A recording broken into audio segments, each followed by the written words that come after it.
Hello दोस्तों, मैं बिलाल आप सभी का स्वागत करता हूं अपने YouTube channel study with Bilal sir में। दोस्तों, आज हम MPS 004 तुलनात्मक राजनीति मुद्दे एवं प्रवृत्तियां के इम्पोर्टेंट क्वेश्चन आंसर करेंगे।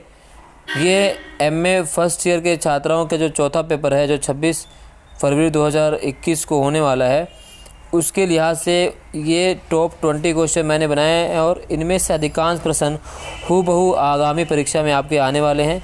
तो दोस्तों, जिन लोगों ने अभी MPP जो तुलनात्मक राजनीति के क्वेश्चंस नहीं पता कि कैसे आने हैं और किस प्रकार आने की संभावना है, तो उन लोगों के लिए ये वीडियो बहुत ही महत्वपूर्ण है।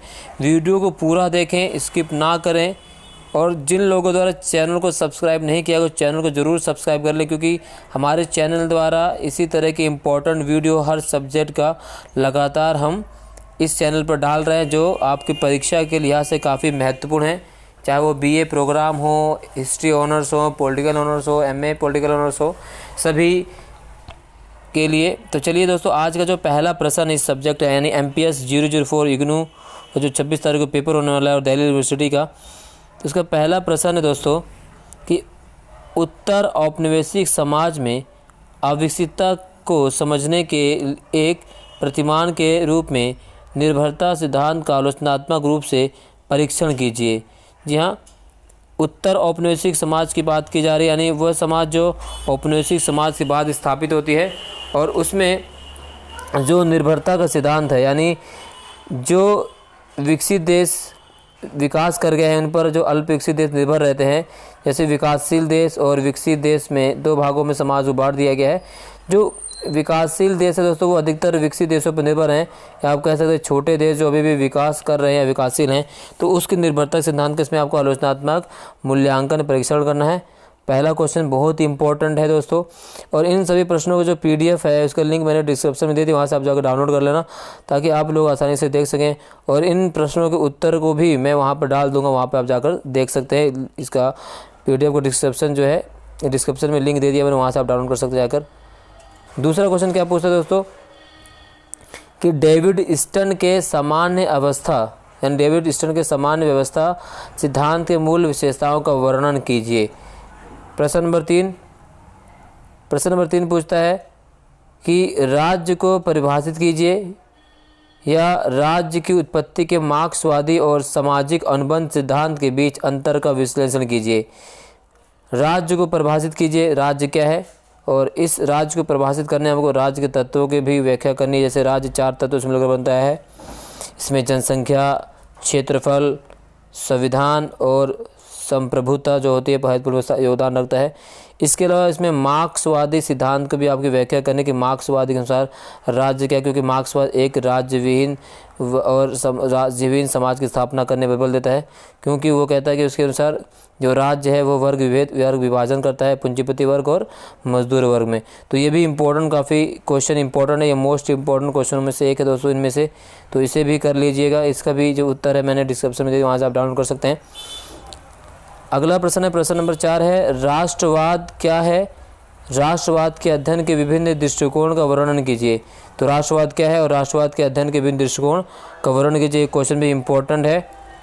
अगला प्रश्न 5वां, राज्यों के स्वरूप और कार्य प्रणाली पर वैश्वीकरण के प्रभाव का मूल्यांकन कीजिए।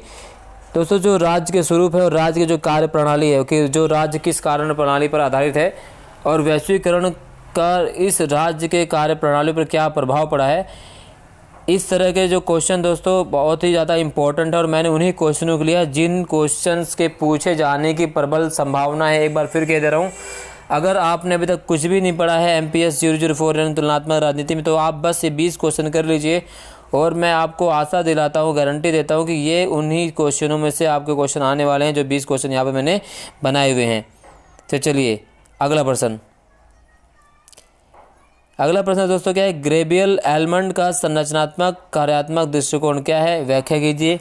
प्रश्न नंबर 7, दक्षिण पूर्व एशिया में क्षेत्रीय एकीकरण, दक्षिण पूर्व एशिया में क्षेत्रीय एकीकरण किस प्रकार संभव पाया, इस पर उत्तर लिखनी है। गैर औपनिवेशी विरोधी संघर्षों का स्वरूप कैसा था, यानी जो गैर औपनिवेशी विरोधी संघर्ष उनका स्वरूप कैसा था। प्रश्न नंबर 9, आधुनिक राज्य का गांधीवादी दृष्टिकोण क्या है, यानी आधुनिक राष्ट्र का यानी राज्य का गांधीवादी दृष्टिकोण क्या है। तो गांधीवादी, मार्क्सवादी, उदारवादी, नव उदारवादी क्वेश्चन, नव मार्क्सवादी क्वेश्चन बहुत बार पूछे जाते हैं और पूछे जाने की संभावना इस बार भी बनी हुई लगातार।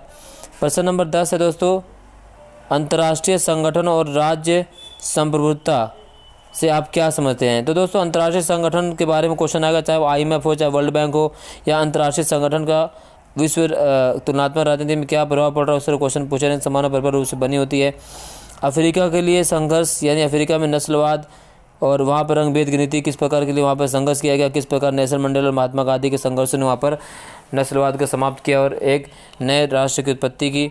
नव मार्क्सवाद क्या है, ये भी इम्पोर्टेंट क्वेश्चन है। प्रश्न नंबर 14 दोस्तों, राज्य निर्माण और राष्ट्र निर्माण में अंतर क्या होता है, ये राज्य क्या है और राष्ट्र क्या है, इससे प्रश्न पूछा जाएगा। 15वां, तुलनात्मक राजनीति में राजनीतिक अर्थव्यवस्था का दृष्टिकोण क्या है, यानी जो तुलनात्मक राजनीति का हमारा राजनीतिक अर्थव्यवस्था दृष्टिकोण है वो क्या है, इस पर व्याख्या की जा सकती है। 10 नंबर क्वेश्चन यहाँ से पूछे जा सकते हैं। इसके अलावा 16 क्वेश्चन है दोस्तों, लोकतंत्र में नागरिक समाज की भूमिका क्या है। जिन्हें लोकतंत्र है उस लोकतंत्र में नागरिक समाज की भूमिका क्या है, यहाँ से क्वेश्चन आने की संभावना प्रबल रूप से बनी हुई है। ये मोस्ट इम्पोर्टेंट है दोस्तों, ये भी क्वेश्चन। इसके अलावा 17वां क्वेश्चन है, तुलनात्मक राजनीति सिद्धांत क्या है, अरस्तु के विचार से सिद्ध कीजिए। यानी तुलनात्मक राजनीति क्या है कि विभिन्न राजनीतिक प्रणालियों का अध्ययन तुलनात्मक राजनीति कहलाता है। तो ये इसका अरस्तु के क्या विचार है, इस पर इससे प्रश्न पूछा जा सकता है। प्रश्न नंबर 18 दोस्तों क्या है, प्रश्न नंबर 18 है कि तुलनात्मक राजनीति आधुनिक दृष्टिकोण, यानी तुलनात्मक राजनीति का आधुनिक दृष्टिकोण क्या है, यहाँ से क्वेश्चन पर ये इंपॉर्टेंट क्वेश्चन है। प्रश्न नंबर 19, अध्यक्षीय एवं संसदीय शासन प्रणाली में अंतर। दोस्तों अध्यक्षीय और शासन प्रणाली में अंतर पूछा जा सकता है। अध्यक्षीय शासन प्रणाली अमेरिकी प्रणाली है और संसदीय शासन प्रणाली की अगर हम बात करें तो संसदीय शासन में भारतीय प्रणाली जो है संसदीय शासन प्रणाली है। अध्यक्षीय जो शासन प्रणाली होता है वो दोस्तों इसमें राष्ट्र और सरकार प्रमुख एक ही तो राष्ट्रपति, जबकि संसदीय शासन प्रणाली में क्या होता है कि जो प्रधानमंत्री होता है वो सरकार का प्रमुख होता है, जबकि राष्ट्रपति राज्य का प्रमुख होता है। राष्ट्रपति नामात्र होता है, प्रधानमंत्री वास्तविक प्रमुख होता है। ये तुलना करने के लिए आ सकता है, काफ़ी इंपॉर्टेंट क्वेश्चन है। और इस यानी आखिरी क्वेश्चन जो इम्पोर्टेंट लास्ट वाला क्या है कि तुलनात्मक राजनीति के मार्क्सवादी दृष्टिकोण क्या है, यानी मार्क्सवाद का अध्ययन तुलनात्मक राजनीति में किस प्रकार किया जाता है। ये तो टोटल 20 क्वेश्चन दोस्तों, इन 20 क्वेश्चंस में से कम से कम आपके 7 से 8 क्वेश्चन 100% आने की संभावना है। तो अभी से दोस्तों कह रहा हूँ कि 26 तारीख को पेपर है, पूरे 20 क्वेश्चन कर लेंगे तो आप आराम से परीक्षा में 70 से 80 नंबर लाने के योग्य हो जाएंगे, और ये मैं पूरी तरह से गारंटी लेता हूँ। तो दोस्तों आज की वीडियो यहीं पर समाप्त होता है। वीडियो को लाइक कीजिए, शेयर कीजिए और हमारे चैनल को ज़रूर से ज़रूर सब्सक्राइब करिए, बेल आइकन को दबाना ना भूलिए। और आपका एक लाइक और एक शेयर हमें बहुत ज़्यादा प्रोत्साहन करता है आपके लिए बहुत ही इम्पोर्टेंट प्रकार की वीडियो बनाने के लिए। तब तक के लिए दोस्तों आप पढ़ते रहिए और अपना ख्याल रखिए।